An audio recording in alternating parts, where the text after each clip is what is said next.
goal is for you to understand what music sheet is about. So let's get started. The basic of the basics is the staff.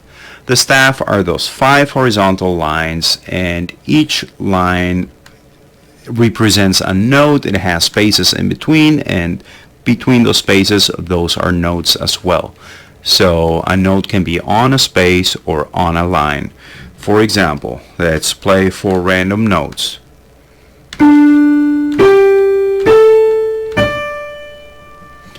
There we go. And those are placed on spaces. You can see the first note goes underneath the staff. You can go way below the staff, or you can go way above the staff. We'll look into that a little bit later. So let's continue. And a good trick, if you have never read music before, is you need to memorize what each note is. A good way to do that is if you know that the middle line on the staff is the B note. Any note that's placed on that middle line is going to be a B. So memorize that, remember that, and then also remember the top line and the bottom. The top will be an F and the bottom will be an E. So with that, you have 3 notes, and you can find notes in between. Let me give you an example. We start with a note B, and now we're going to climb up all the way to that F that we have marked. So we count up. After the B comes a C, then a D, then an E, and we get to the F. And we can do the same thing counting down. Let's go back to our trusty B. So we count down. The next note down is an A. Then we have a G, an F, and we get to the E. And this technique of counting is the way you're gonna have to start with. I had to go through it. Everybody had. I'm sure Mozart had too. So you can't be born knowing this. So you're gonna have to count up and down, and then with time you will memorize every single note. So let me give you the a C scale. This is the most typical scale. Always played. It's just played on the white keys on a piano keyboard, and it's a series of 8 notes, and we start with a C right here. You can see that C has an auxiliary line because it goes below the staff. Then we have a D, E, F, G, A, B, and we go back to C. This C sounds the same as this one, note-wise, but it's an octave higher. We can do that with it. All C's are the same note, only different octaves. Oh, well, that was an E. Sorry. Anyway, I think the point is clear, and what you need to memorize is this sequence right here. C, D, E, F, G, A, B, C. And this will allow you to see any note. Let's say you have a note on the B, and what comes below the B? Well, let's look. B, A. Okay, what's above the B? A C. What's this next line? After the C comes a D again. So this loops over and over and over, so it's a nice sequence to memorize and then use when you're trying to find a note on a music sheet. Let's move on to the clefs. We're back to the basic. We have our staff, and then on every music sheet, or sheet music rather, you're gonna have a clef. This symbol here is a clef symbol. It's the symbol of G, and you can see it ends right there, and it should be, if properly done, then it'll end on this line, and this line is a G. That's why it's called the G clef. The G clef is also known as a treble clef because it's used for high-pitched notes.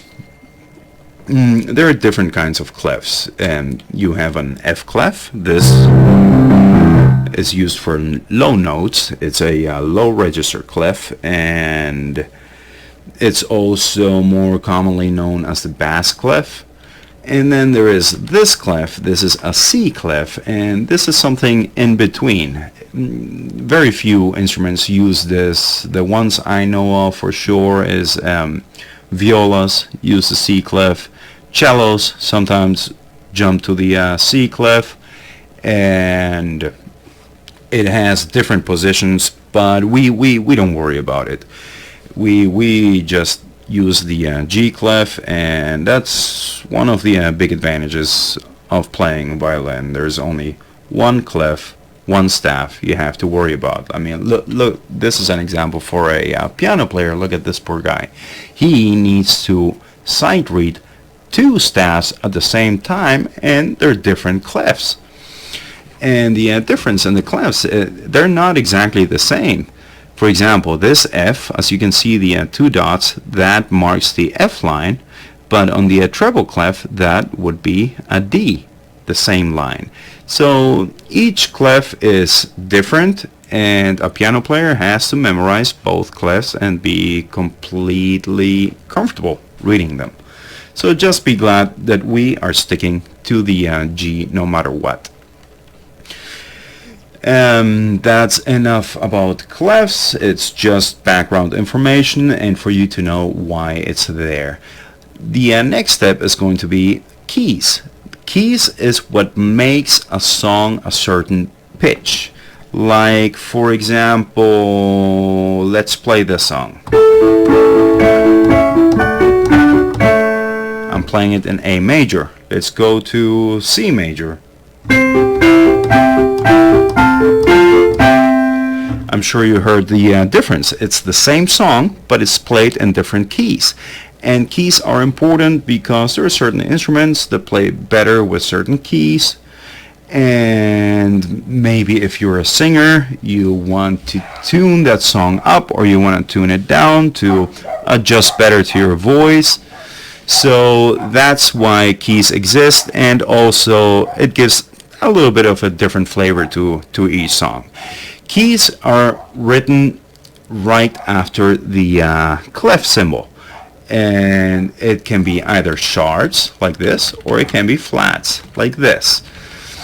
And each sharp or each flat added, or even if there is no sharp and no flat, this is a key in itself, the key of C major. And on the piano, again, just to give you a visual example, C major just uses the white keys on the piano. Each key also has a relative minor scale, which the C major relative minor is A minor. Why? Because it uses the same keys. It just uses the white keys. Let's hear a minor scale. It sounds darker, doesn't it? But it's the same keys as a C major scale. The only difference is that instead of starting it on a C, I'm starting it on an A. So again, the sharps or the flats in the beginning determine the key the song is going to be played in. Now, if keys don't make sense to you yet, don't worry about it. It's not important. You will understand it with time as we go along. The important thing to remember with these is that the key signature is written right next to the clef, and these symbols mean that, let's say this one is written on an F. See, it's right on the line. And then this one is on the space where the C should be. So we have an F and a C, and these are sharps. And this means that all our Fs and all our Cs will be sharps throughout the entire sheet music, unless otherwise indicated, which we'll get to that later. But that is the important thing. That's what you need to remember. Not so much which sharp is which key and the relative minor, then you'll understand that on your own. It'll come to you later. You don't need to worry about that. But what is very important is to know that whatever is marked in the beginning, for example here, this is above the staff. This was an, remember, F, that's right. And the note right above the F is a G. So this is a G sharp. And this means that all our G sharps, no matter where they are, even if it's down here or way below here, is still going to be sharp. Okay? And the order of these sharps is always the same. So if you want to memorize the key signatures, you can. It's the same with the flats. They have a specific order. They always are added the same way. It starts with a B flat, then an E flat, then an A flat, then a D flat, then a G flat. Okay? And here is a little graph for you to have a visual cue of the major and minor scales. Like we talked about the one that has no key signature, which is a key signature in itself, and that's a C major scale or the relative A minor scale. Then if we look at the next one, it has just an F sharp, and that means that we will play all our F's sharp. So G major scale is G, A, B, C, D, E, F sharp, G. See? Because the only note that's marked as sharp is the F. And now the relative minor would be E minor, and that's a scale we start on E. And again, it's the same rule. It's just the F that we play sharp. So an E minor scale is E, F, G, A, B, C, D, and E. See, that scale sounds darker. And the same applies to all of these. The flats is exactly the same principle. It's not hard to understand, but it does get confusing. Now, we have our signatures right here, the keys. And let's stick to the F sharp as an example. And this means all our F's are sharp. But then maybe the composer, or if you're playing a song, you don't want the F sharp. You want to play it natural. That's where this guy comes in. This is the symbol for a natural note. And this goes right in front of a specific note. And what this does is it cancels out the initial setup. But it only works for this measure. Only for the measure it's in. So we have a D, an F. It's supposed to be sharp, but the natural symbol is here, so we play it natural. And by sharp, I mean a half a tone higher up, right? Flat is half a tone lower. And natural is the exact tone. So an F on the piano, the white key is this. An F sharp is half a tone higher. So in the beginning it's telling me to play this song, but it's been naturalized. So we play the F natural. Then we have an E right here, and then an F again.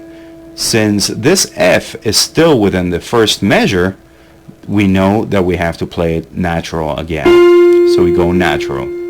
Now here we begin a new measure. This line divides the measures.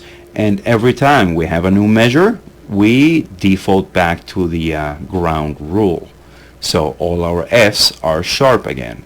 So here we have a random B, here we have an F, and this F is sharp because this natural only works for this measure and only for whatever comes after that note. And then we have a D and an A. We don't really care about those. I hope that's clear, and that is important to understand. So if you had trouble understanding that, then go back, revisit, and see it again. I hope I explained myself clearly there. And the next thing we're going to talk about is the time signature. So we know what this is, the clef. We know what this is, it's the key signature. And now we get to the time signature. And those are those funny numbers that are in the very beginning of every score. Sometimes you will see a C or a C with a line through it. Those are special markings. Well, not really that special. I mean, a C means exactly the same as 4/4, but let's not worry about that. Let's just try to understand these numbers. Usually, most songs are 4/4, especially in today's music, and that means that on each measure, like we talked about before, measure 1, measure 2, measure 3, on each measure it wants to have 4 quarter notes or equivalents of quarter notes. So an example would be easy enough right here. 1, 2, 3, 4. And what I mean with equivalence, if we look at this graph, we can see the quarter notes right here. 1 quarter note is the same length as 2 eighth notes. So if this is 1 quarter note, this would be the 8 notes. And this would be the 16 notes. Okay, I hope that makes sense. So 1 quarter note is 4 16th notes. And then we got, this is our basic because it's 4/4. But we can also write one of these because one of these is the same length as 2 quarter notes, and then have 2 quarter notes. That will give us 4/4. We have this note and then this in one measure. Since this is the same as 2 quarter notes, we can play this. 1, 2, 3, 4. See? I hope that makes sense. And then, just so you know, each note also has a value in silences. This is the same graph. These are the quarter notes, but these are rests. So this means that you're not playing the note. It doesn't have an actual pitch. It's just a marking on the sheet music. But it means to shut up. Don't play. Okay? And each rest has a certain value. This is a quarter note rest, so you're just silent for the duration of a quarter note. So let's say we have a measure with 1 quarter rest and then 3 quarter notes. It would be like this: 1, 2, 3, 4. Does that make sense? Hopefully. These are 8th note rests, and these are 16th, and so forth. Half notes and whole notes. Now let's go back to our rhythmical example. So here we have 1, 2, 3, 4.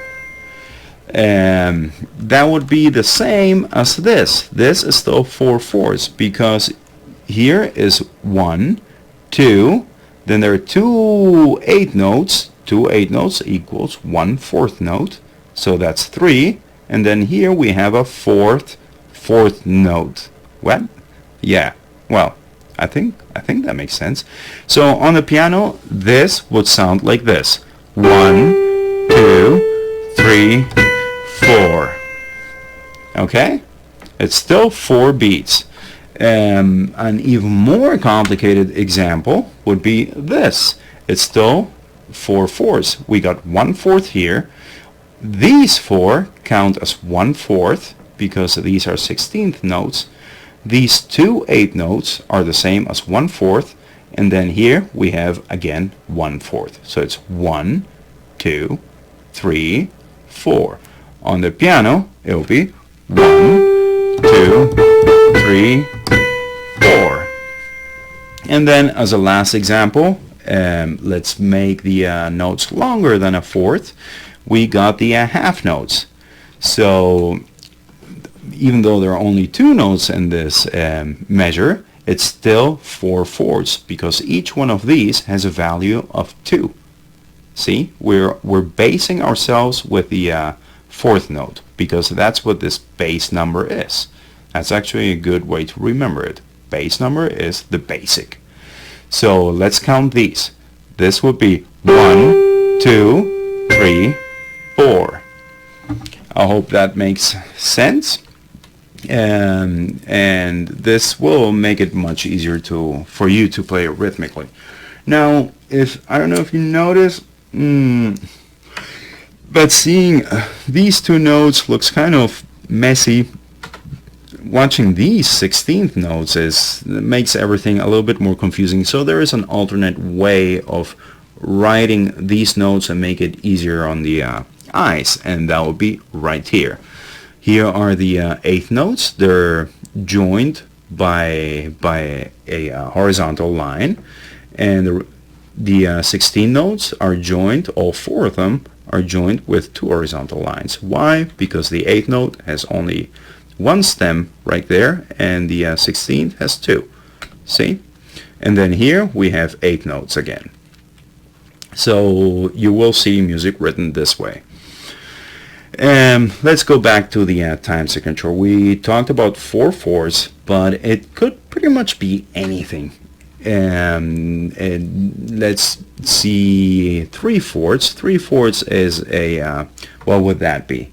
It would be 3. What's the base is the basic, so quarter, 4. So we need 3 quarter notes on each measure. An example right here. And this is usually used with minuets, Bach minuet and Mozart, dun, dun, dun, dun, dun, dun, dun. That's 3/4.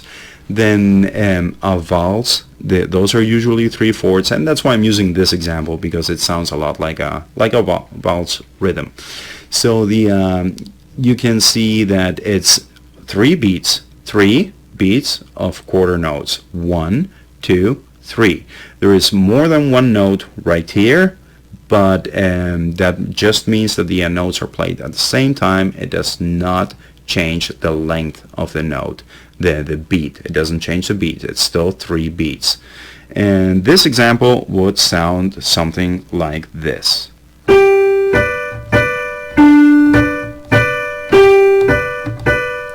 Can you hear it? Dun dun dun dun dun dun. 1, 2, 3, 1, 2, 3, 1, 2, 3.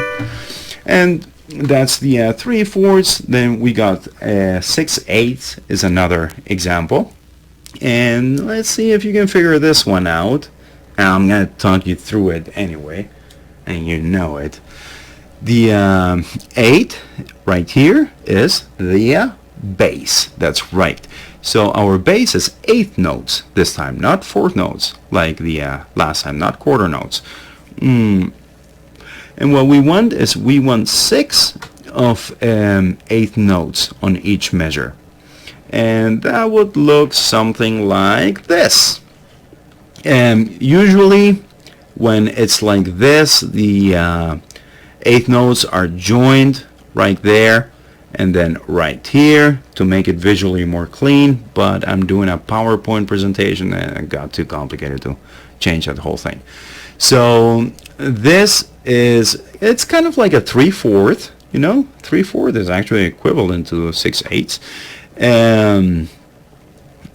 but it's usually played a little faster. There are more notes in a measure, and this is generally used to play arpeggio style. An arpeggio is a chord that's being played note by note.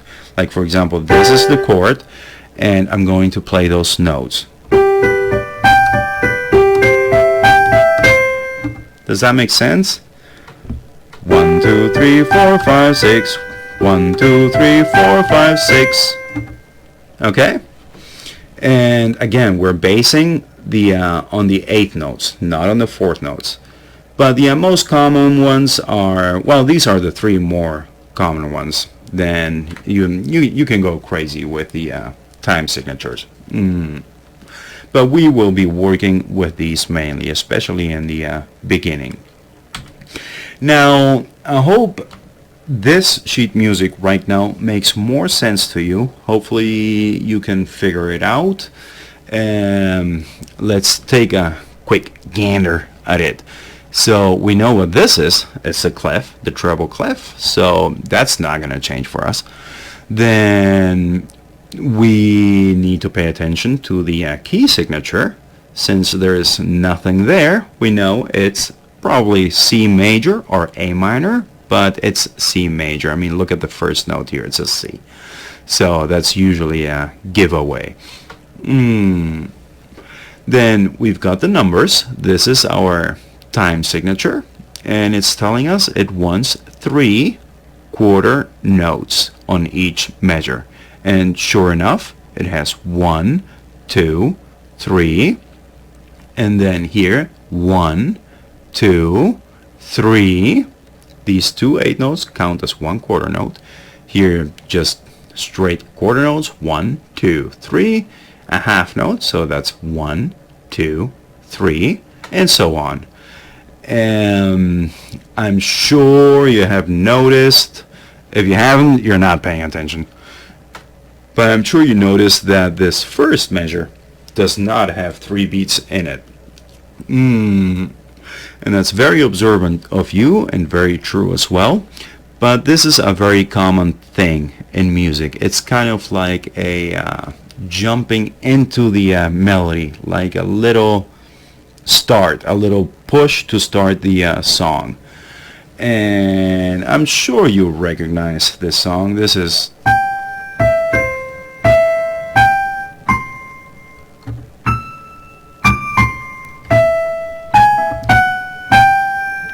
I misplayed that one, I'm sorry. But I'm holding a microphone too, so it's not easy. I'm not being patriotic here. It's a recognizable melody, and it's very nicely spread, and one can very clearly see what's going on. Here is the interesting instance. Like we talked before, there is no key signature here, yet it wants us to play this F sharp. It goes from, right? And that is because of what we talked before. The composer needs that F sharp. It doesn't sound right if it were natural. So he put that in front of the note to change just that note and any note that would follow it, as long as it's within the measure. This is the last note of that measure. We're starting a new one here. So new measure goes back to the ground rules, like we talked before. So if there is another F now coming up, here are a couple. There is one. This one is natural because it's a new measure and it goes back to the ground rules. If F's were to be sharp, then it would say here and it would be marked on each line. And the time signature is only marked once, unless it changes. Let's see, here's another F, it's natural, another F, it's natural, another F, it's natural. So this part would sound like